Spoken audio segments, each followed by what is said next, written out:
करती है as a makeup artist हूँ बस। मेकअप आर्टिस्ट जी। हैं जो बुरे चेहरे होते हैं उनका खूबसूरत बनाती है, जो खूबसूरत है बुरा बना देती है। बिल्कुल ऐसे ही है। कुछ चले कोई एक्टिंग करके दिखा दो। सिर्फ बिल्ली की आवाज़ निकाल लेती हूँ बस। सबसे अच्छी ये बिल्ली की आवाज़ निकालने लगी, निकालने दो। मियाऊ मियाऊ मियाऊ। बस इससे ये ऊंची ना ये निकल आई। काम प्रैक्टिस किया आपने? ये बस घर में लगी रहती हूँ। जी, इसके साथ-साथ अगर आपसे कॉमन सेंस का एक सवाल पूछा जाए तो जवाब देंगे आप? उम्म, अगर मुश्किल ना हुआ तो। नहीं, मुश्किल है, बहुत ईज़ी है। जी पूछें। अच्छा, आप मुझे ये बताएँ अगर एक गधा है, एक दिन में 1 किलो गोश्त खाता है, 6 गधे एक दिन में कितना गोश्त खाएँगे? एक गधा है। जी, एक दिन में 1 किलो गोश्त खाता है, 6 गधे एक दिन में कितना खाएँगे? 6 किलो ही खाएंगे। आपका ये जवाब गलत है। वो कैसे? एक गधा एक दिन में 1 किलो गोश्त खाता है, 6 गधे एक दिन में कितना गोश्त खाएँगे? तो एक एक किलो उठाते हैं तो 6 ही खाएंगे ना। तो आपका ये जवाब गलत है और बताएँ। आप बता दें। नहीं, मैं बताऊँगा, मैं आपसे 500 लूँगा, मैं आपको 5000 देना था अगर राइट आंसर देती। अ, आप मुझे गेस करें। नहीं आ रहा समझ। मतलब एक गधा है वो 1 किलो रोज़ खाता है तो 6 गधे हैं तो वो भी तो फिर ज़ाहिर-सी बात है टोटल का 6 ही हो गया ना। आपका ये जवाब गलत है, आप सॉन्ग सुनाएँ।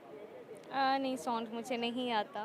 बिस्मिल्लाहिर्रहमानिर्रहीम, अस्सलाम वालेकुम। आप देख रहे हैं होम एंटरटेनमेंट टीवी, मैं हूँ मुर्ताज़ सईद। आज हमारे साथ जन्नत खान, ये एक मेकअप आर्टिस्ट हैं और साथ इनके अपने पार्लर भी हैं, अल जन्नत के नाम से। हम इनसे बात करते हैं। अस्सलाम वालेकुम। वालेकुम सलाम। मैडम कैसी हैं आप? मैं बिल्कुल ठीक, आप कैसे हैं? जी अल्हम्दुलिल्लाह। अच्छा मैडम, आप मुझे ये बताइएगा, आप एक अच्छी ब्यूटिशियन भी हैं, आर्टिस्ट हैं, आप मेकअप आर्टिस्ट हैं। ये कैसे आपने, आपकी ये लाइफ कब से स्टार्ट की आपने मेकअप आर्टिस्ट की?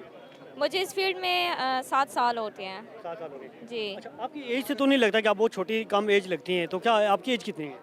मेरी एज है 23 स्टार्ट है। अच्छा, 23 स्टार्ट जी। है और इतनी जल्दी माशाल्लाह आपने इतना मतलब ग्रो किया और अपना एक पार्लर भी बना लिया और मेकअप की आप क्लासें भी दे रही हैं। जी, बिल्कुल ऐसे ही है बस अम्मी-अब्बू की दुआ है और कुछ मेरी मेहनत है, कुछ उनकी सपोर्ट है। तो बस तब तक इसी वजह से मैं आज इस फील्ड में यहाँ तक आ सकी हूँ। अच्छा मैम, आप मुझे ये बताइएगा कहाँ-कहाँ जाती हैं आप ये मेकअप आर्टिस्ट की क्लासें देने? मैं पूरे पाकिस्तान में जहाँ भी क्लासेस हो, मेरे डेमो होते हैं डिफरेंट सिटीज़ में, तो मैं वहाँ जाके देती हूँ क्लासेस और अपनी अकेडमी में भी बच्चियों को सिखाती हूँ। आपकी अकेडमी भी है? जी, बिल्कुल। ठीक है। अब इसके अलावा आप कोई मॉडलिंग वगैरह भी करती हैं? नहीं मॉडर्न वगैरह नहीं करती, एज़ अ मेकअप आर्टिस्ट हूँ बस। मेकअप आर्टिस्ट हैं। जी। जो बुरे चेहरे होते हैं उनका खूबसूरत बनाती है, जो खूबसूरत है बुरा बना देती है। बिल्कुल ऐसे ही है लेकिन नहीं सब भी खूबसूरत है। लेकिन ये है हम बस थोड़ा-सा उन्हें अच्छा मज़ीद अच्छा बना देते हैं। मज़ीद अच्छा बना देते हैं। अच्छा, कहीं अच्छा बनाने के चक्कर में कहीं किसी की आपके साथ लड़ाई हो गई, गलत क्रीम लगा दी हो? नहीं ऐसा अल्हम्दुलिल्लाह शुक्र है 7 साल में ऐसा मेरे साथ कभी भी नहीं हुआ। कभी भी नहीं हुआ? नहीं। नहीं, इन केस अगर फॉर एग्जांपल आप लोग जब मेकअप करते हैं, किसी का मेकअप ख़राब हो जाए या काफ़ी मेकअप का होता है, मुझे तो खैर इतना अंदाज़ा नहीं है, अगर ख़राब हो भी जाए तो क्या कोई लोग नाराज़ होते हैं आपसे? हाँ औरतों की साइट होती है वो कहते हैं बस हमने ये पिक्चर देखी आपने हमें बस ऐसे ही रेडी कर देना है। लेकिन उन्हें ये नहीं पता होता कि हमारे फेस के ऊपर क्या सूट करेगा। लेकिन ये है मैं कहती हूँ हाँ ठीक है आपकी मर्ज़ी में सब कुछ हो जाएगा। लेकिन मैं उन्हें देखने नहीं देती। जब वो रेडी होते हैं फिर देखते हैं तो कहती हैं हाँ जी हम अभी खूबसूरत हैं। उनको यही होता है हमें मैम ने हमारे उस पे तैयार किया। अच्छा, ये देखें ये मैडम, इनके पास जो बंदा आता है अपना मेकअप करवाने आती हैं लेडीज़, वो उनको अपनी एक पिक्चर दिखाती हैं किस तरह का हमने मेकअप करवाना है। उनको कहती हैं आपने मिरर में नहीं देखना, देखने के बाद जो है ना उनको कहती हैं अब आप चेक करें। बिल्कुल। अगर वो जैसा उन्होंने बताया अगर उसके मतलब ऐसा ना हो तो फिर?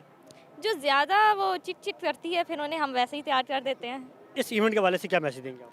ये इवेंट माशाल्लाह मैम आमना ने और शान सर ने किया है तो माशाल्लाह बहुत अच्छा उनकी मेहनत है रंग लाई है और अभी तक तो खैर अच्छा जा रहा है और इंशाल्लाह आगे भी अच्छा जाएगा। देखने वाले लोगों को क्या मैसेज देंगे आप? उनके लिए ब्यूटिशियन के हवाले से तो ये है कि ज़रूर इस फील्ड में आएँ सीखें अपने घर वालों को सपोर्ट करें बल्कि अपने पाँव पे खड़ी हों। लेडीज़ के लिए ख़ास तौर पे ये बहुत बड़ी वो है कि वो अपने पाँव पे खड़ी हों चाहे कोई भी फील्ड है तो उन्हें हर काम आना चाहिए। मैं तो कहती हूँ कि मुझे हर काम आना चाहिए कोई भी काम छोड़ती नहीं हूँ ऐसे में। तो मैं तो कहती हूँ उन्हें इस फील्ड में आना चाहिए, ज़रूर आना चाहिए।